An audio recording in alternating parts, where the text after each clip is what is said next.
नमस्कार, news one India देख रहे हैं आप। मैं हूं आपके साथ कोमल गंगवार। देवभूमि की शुरुआत करेंगे तो हल्द्वानी से खबर, जहां 2 दिवसीय दौरे पर सीएम त्रिवेंद्र सिंह रावत। बता दें, कार्यकर्ताओं ने सीएम त्रिवेंद्र का भव्य स्वागत किया है। एफटीआई सभागार में अधिकारियों के साथ उन्होंने बैठक की। तो बता दें, बीजेपी प्रदेश अध्यक्ष बंशीधर भगत इस दौरान मौजूद रहे।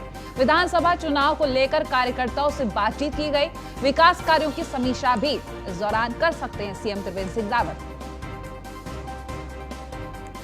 तो विधानसभा चुनाव को लेकर कार्यकर्ताओं से बातचीत अहम मानी जा रही है। विकास कार्यों को लेकर भी बातचीत की जाएगी। बता दें, सीएम त्रिवेंद्र सिंह रावत का 2 दिवसीय दौरा है ये हल्द्वानी का, जहां कार्यकर्ताओं ने सीएम त्रिवेंद्र सिंह रावत का भव्य स्वागत किया है। साथ ही आपको बता दें, एफटीआई सभागार में अधिकारियों के साथ बैठक, जहां बीजेपी प्रदेश अध्यक्ष बंशीधर भगत मौजूद रहे। विधानसभा चुनाव को लेकर कार्यकर्ताओं से बातचीत भी की गई है। साथ ही आपको बता दें, विकास कार्यों की समीक्षा भी कर सकते हैं सीएम त्रिवेंद्र सिंह रावत। तो ये 2 दिवसीय दौरा बेहद अहम माना जा रहा है, क्योंकि तमाम विकास कार्यों को लेकर सीएम त्रिवेंद्र सिंह रावत कुछ फैसला भी ले सकते हैं और उनकी समीक्षा तो करेंगे ही। तो एफटीआई सभागार में अधिकारियों के साथ बैठक होगी, जहां तमाम विकास कार्यों को लेकर चर्चा की जा सकती। बता दें, बीजेपी प्रदेश अध्यक्ष मौजूद रहे। तो विधानसभा चुनाव को लेकर कार्यकर्ताओं से बातचीत और साथ ही विकास कार्यों की समीक्षा भी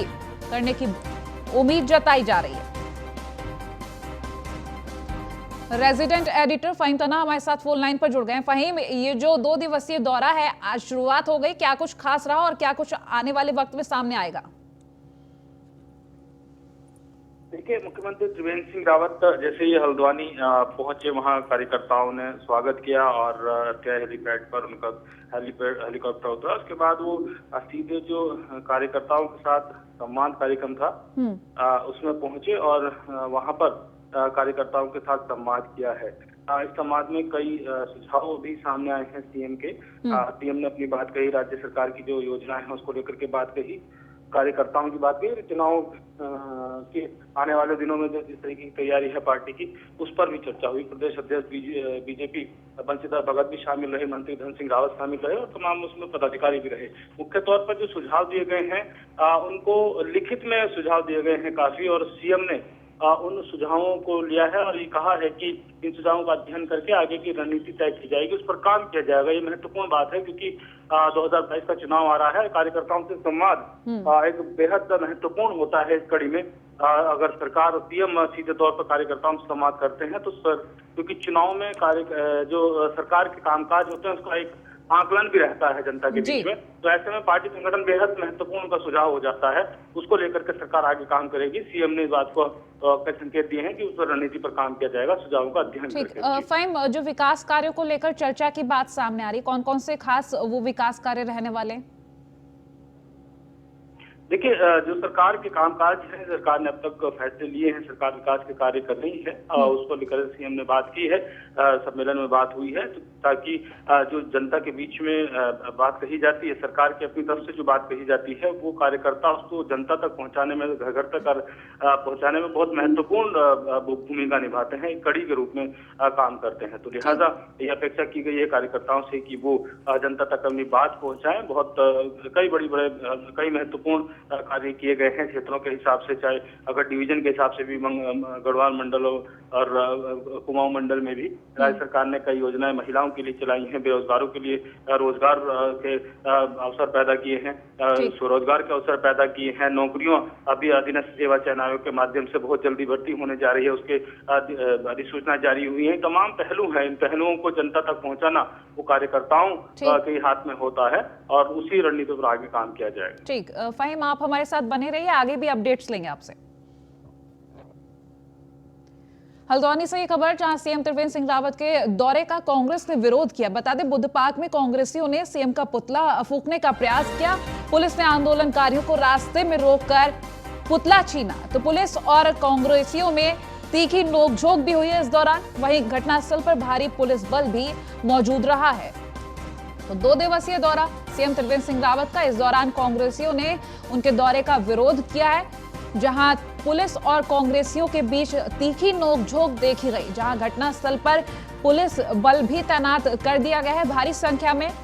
बता दें, सीएम त्रिवेंद्र सिंह रावत का पुतला फूंकने का प्रयास किया गया है कांग्रेसियों की तरफ से, जिसके बाद पुलिस ने आंदोलनकारियों से रास्ते में ही रोककर वो पुतला छीना है। फहीम तना हमारे साथ लगातार बने हुए हैं। फहीम, जिस तरीके से ये विरोध जताया जा रहा है कांग्रेसियों का, क्या कहना चाह रहे हैं कांग्रेसी?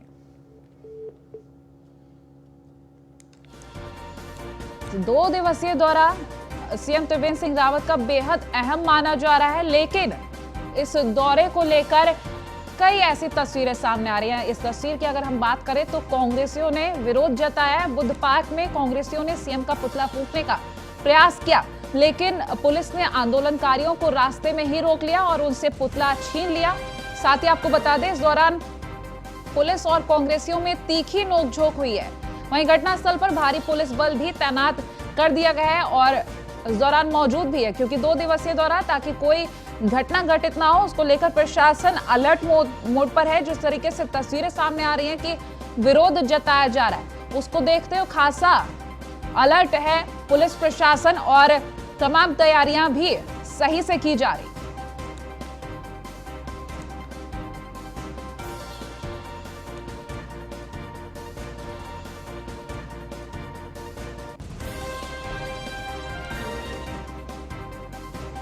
घटनास्थल पर भारी पुलिस बल मौजूद है। फिलहाल आपको बता दें, कांग्रेसियों की तरफ से विरोध जताया जा रहा है। सीएम त्रिवेंद्र सिंह रावत का जो दौरा है हल्द्वानी का, ये 2 दिन का दौरा है। इस दौरान वो तमाम विकास कार्यों की समीक्षा करेंगे। साथ ही आपको ये भी बता दें कि अधिकारियों से भी इस दौरान मिल सकते हैं और चर्चा कर सकते हैं आने वाले विधानसभा चुनाव को लेकर भी। जिस तरीके से जो तैयारियां चल रही हैं उसको लेकर भी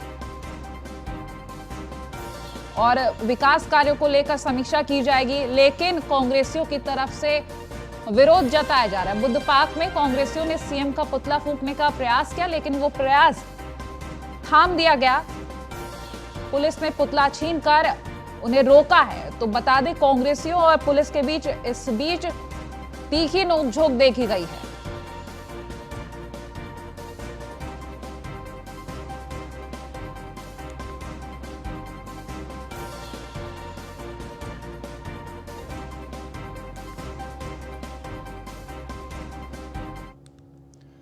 उत्तराखंड सरकार के फैसले का महिलाओं ने स्वागत किया। बता दें, पति की संपत्ति में महिलाओं को अधिकार मिलेगा। तो बीजेपी महिला मोर्चा प्रदेश अध्यक्ष रितु खंडूरी ने फैसले की तारीफ की। सरकार ने महिलाओं के हक का फैसला लिया है। तो रितु खंडूरी के ये बयान सामने आए हैं। बता दें, महिलाओं को संपत्ति पर ऋण लेने के साथ बेचने तक का अधिकार होगा। इस फैसले के तहत जो महिलाओं के हित में अब ये फैसला लिया गया है कि पति की संपत्ति में महिलाओं का भी हक होगा। वहीं बीजेपी महिला मोर्चा प्रदेश अध्यक्ष रितु खंडूरी ने इस फैसले की तारीफ की है और साथ ही उन्होंने कहा है कि सरकार ने महिलाओं के हक का फैसला लिया है। इस फैसले के तहत महिलाओं को संपत्ति पर ऋण लेने के साथ बेचने तक का अधिकार होगा।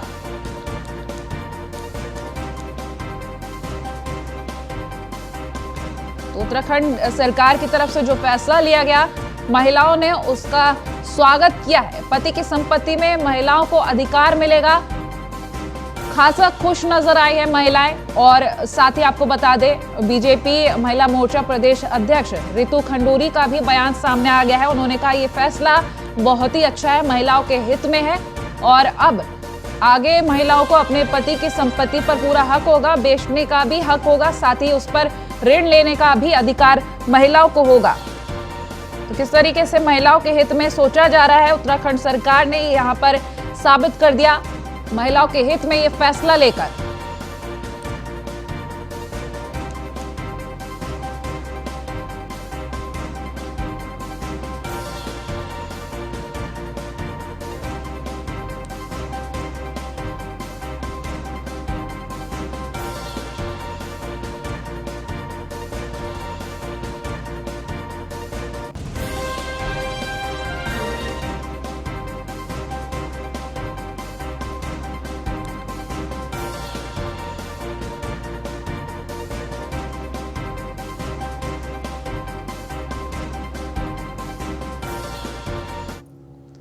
देहरादून से खबर, जहां कांग्रेस चार्जशीट कमेटी की दूसरी बैठक, बता दें बीजेपी सरकार के खिलाफ चार्जशीट को लेकर इस बैठक में चर्चा हुई है। तो बैठक की अध्यक्षता कमेटी के चेयरमैन नव प्रभात ने की है। बैठक में कांग्रेस प्रदेश अध्यक्ष प्रीतम सिंह मौजूद रहे। वहीं 4 साल के तथ्यों के आधार पर चार्जशीट तैयार की जाएगी, प्रीतम सिंह का कहना।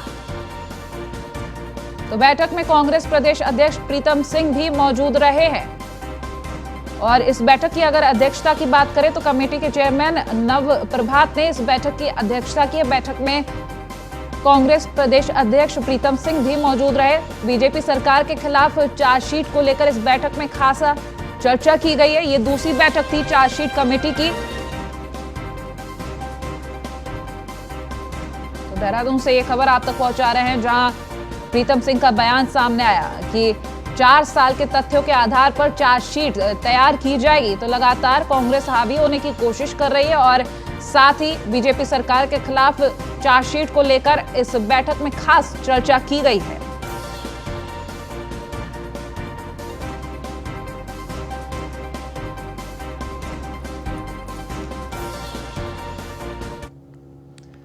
देहरादून से ही खबर, जहां कांग्रेस ने कैंपेन की शुरुआत की है। Join Congress social media campaign की शुरुआत हुई है। कांग्रेस मुख्यालय से कैंपेन की शुरुआत की गई। कांग्रेस प्रदेश अध्यक्ष प्रीतम सिंह इस दौरान मौजूद रहे। बता दें 5 लाख लोगों को जोड़ना इसका लक्ष्य रखा गया है। तो सदस्यता फॉर्म की तरह एक टोल फ्री नंबर भी जारी किया गया है। तो कांग्रेस से जोड़ने का ये अभियान शुरू किया गया है। कांग्रेस प्रदेश अध्यक्ष प्रीतम सिंह मौजूद रहे। 5 लाख लोगों को कांग्रेस से जोड़ने का लक्ष्य रखा गया है।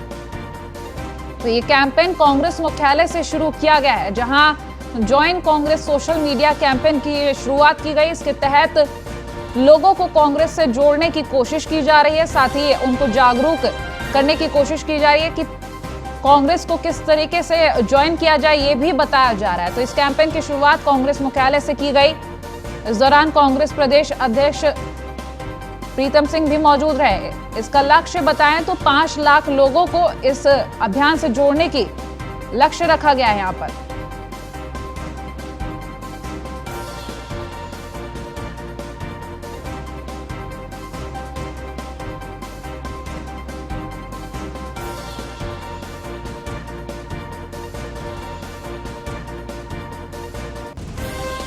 तो कांग्रेस से जोड़ने का ये लक्ष्य 5 लाख लोगों को।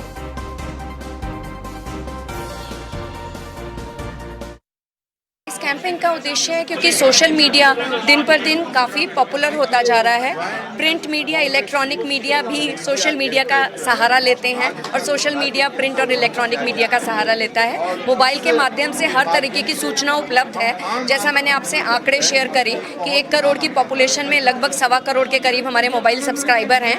उन्हीं लोगों तक पहुँचने के लिए, कांग्रेस का संदेश पहुँचाने के लिए join Congress social media campaign हमने शुरू करी है और 1 महीना ये कैंपेन चलेगी। लोग रजिस्टर्ड करेंगे, उनको ट्रेनिंग दी जाएगी और उनके अपने अपने अनुसार उनको पद भी दिए जाएंगे। सोशल मीडिया इतना अधिक प्रचलित हो चुका है। हमारे जैसे पुराने लोग जो अखबार पढ़ते हैं पूरा, लेकिन अब सोशल मीडिया लोग पढ़ते ही नहीं है। इसी के माध्यम से सारी सूचनाएं प्राप्त करते हैं। पर तो इसलिए उसमें हम सब का दायित्व भी है कि हम बहुत सारी बात जो प्रेस पे छप नहीं सकती है और पूरी प्रेस रिपोर्टिंग मिल नहीं सकती है, सोशल मीडिया के माध्यम से सब तक पहुंच जाती है। ये वर्ष 2022 का वर्ष चुनावी वर्ष है। इसमें इसका महत्व और भी अधिक बढ़ जाता है।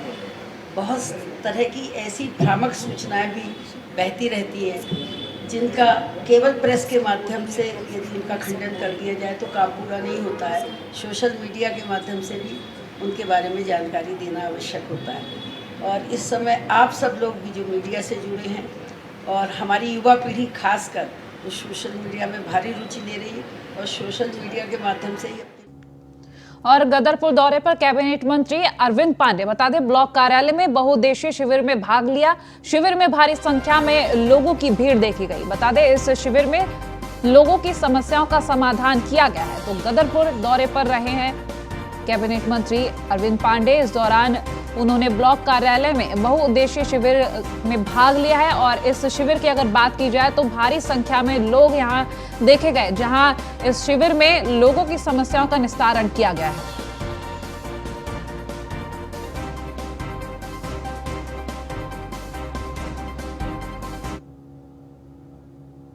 हमारे घर पे डेली लगभग कैंप लगता ही है, अधिकारी भी आते हैं, लोग भी आते हैं, समस्या सुनते ही हैं। लेकिन आज कई बार महसूस हुआ कि हमारे कई विकलांग लोग हैं जिनकी रिपोर्टें कई जगह एक ही जगह नहीं लग पाती हैं, भटकते हैं और कई बार लोग थक के भी अपने सर्टिफिकेट नहीं बनवा पाते हैं।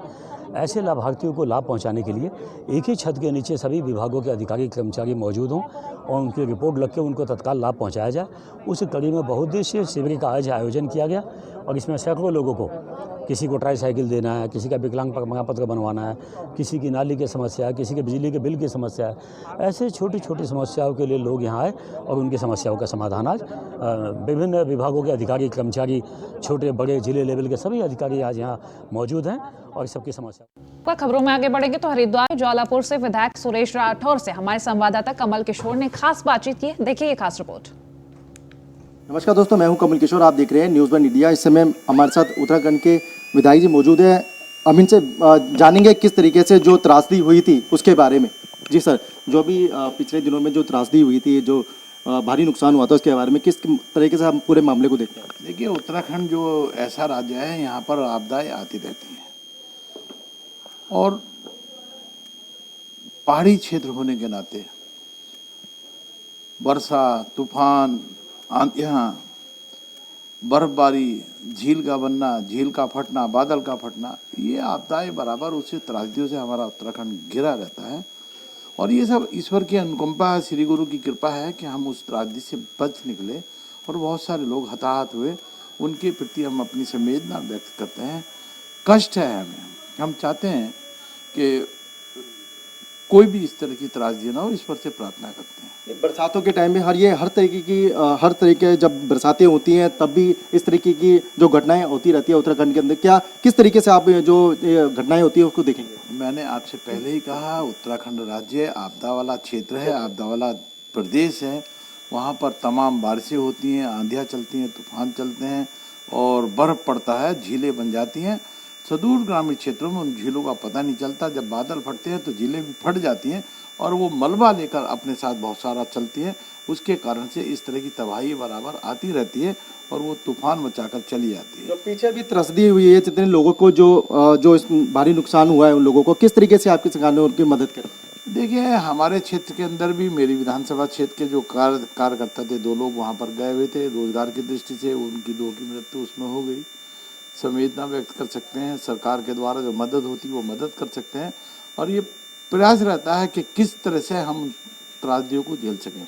लेकिन इतना जरूर कहूँगा कि उत्तराखंड राज्य एक ऐसा राज्य है, तमाम त्रासदियों आने के बाद भी वो अपने आप में खड़ा रहता है और संघर्ष करता रहता है। आत्मनिर्भर भारत को किस तरह से देखते हैं आप? देखिए, आत्मनिर्भर भारत की बात आप कह रहे हैं। माननीय मोदी जी का सपना है कि हम अपने आप को कैसे आत्मनिर्भर बना दें। आपने देखा होगा कोरोना काल के अंदर तमाम त्रासदी आने के बाद भी उन त्रासदियों से हम जूझ कर आज अपने आप को खड़ा कर रहे हैं, चाहे वो स्टार्टअप हो, इंडिया मेक इन इंडिया हो, वगैरह वगैरह बहुत सारी। तो जितनी योजनाएं भारत सरकार की हैं उनको जल्दी से जल्दी लागू कराकर पर्यटन की दृष्टि से बहुत सारी योजनाएं हमने उत्तराखंड के अंदर उतारी। आज महिलाओं को सम्मान देने के लिए दृष्टि से महिलाओं को संपत्ति में अधिकार देने की बात हमारी उत्तराखंड सरकार ने की है। ऐसी योजनाएं, जीरो टॉलरेंस की सरकार है, हम बराबर निरंतर उसको आगे बढ़ा रहे हैं और त्रिवेंद्र सिंह जी इस मिशन को आगे लेकर चल रहे हैं। हम चाहते हैं कि उत्तराखंड एक विकसित राज्य बने। धन्यवाद आपका। तो ये इनसे बात करिए किस तरीके से वहाँ पर जो त्रासदी आई थी उसके बारे में। कैमरामैन दीपक के साथ मैं Kamal Kishore, news one India, Delhi. और वहीं डोईवाला में किसान संयुक्त संघर्ष मोर्चा के आह्वान पर किसानों ने डोईवाला रेलवे स्टेशन पर सांकेतिक रूप से धरना प्रदर्शन किया है। किसानों के प्रदर्शन को देखते हुए भारी पुलिस बल भी रेलवे स्टेशन पर तैनात रहा। किसान नेता हरेंद्र बालियान ने कहा कि सरकार किसानों की मांगे न मानकर भारी पुलिस बल तैनात कर किसानों को डराना चाहती है, लेकिन किसान डरने वाला नहीं है और अपनी मांगों को लेकर तब तक आंदोलन करता रहेगा जब तक सरकार किसानों की तीनों मांगे नहीं मान लेती।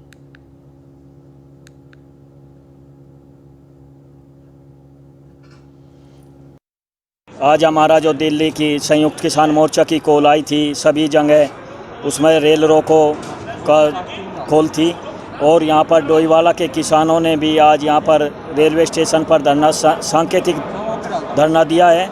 और हम सरकार से पूछना चाहते हैं, ऐसा कौन सा गुनाह किया था किसानों ने जो आज इतनी फोर्स यहाँ पर डोईवाला रेलवे स्टेशन पर लगाई है, क्या ये आतंकवादी खालिस्तानी है क्या ये किसान? मैं पूछना चाहता हूँ इस सरकार से, प्रदेश सरकार से, जो यहाँ पर हमारे ऊपर आज इतनी फोर्स लगाई है यहाँ पर किसानों के लिए, क्यों लगाई है सरकार ने? हम पूछना चाहते हैं सरकार से।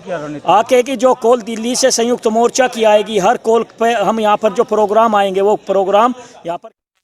वहीं टिहरी झील के चारों ओर डबल लेन का रिंग रोड बनाया जाएगा। मंत्री धन सिंह नेगी ने बताया कि अगले साल से हर बसंत पंचमी को 5 दिन का टिहरी महोत्सव आयोजित किया जाएगा। साथ ही स्कूबा डाइविंग, कयाकिंग, पैराग्लाइडिंग जैसे साहसिक खेल भी टिहरी झील में आयोजित किए जाएंगे, जो पर्यटकों को टिहरी आने के लिए आकर्षित करेंगे। उन्होंने कहा कि 20 सालों से जो सरकारें टिहरी विस्थापितों की समस्याओं का हल नहीं निकाल पाई, वो आज हमारी सरकार ने किया है। आज मुख्यमंत्री ने बाजार दर पर जमीन कब्जाधारियों को भूमि आवंटन करने की बात कही है, जो कि विस्थापितों को राहत देने का कार्य करेगा।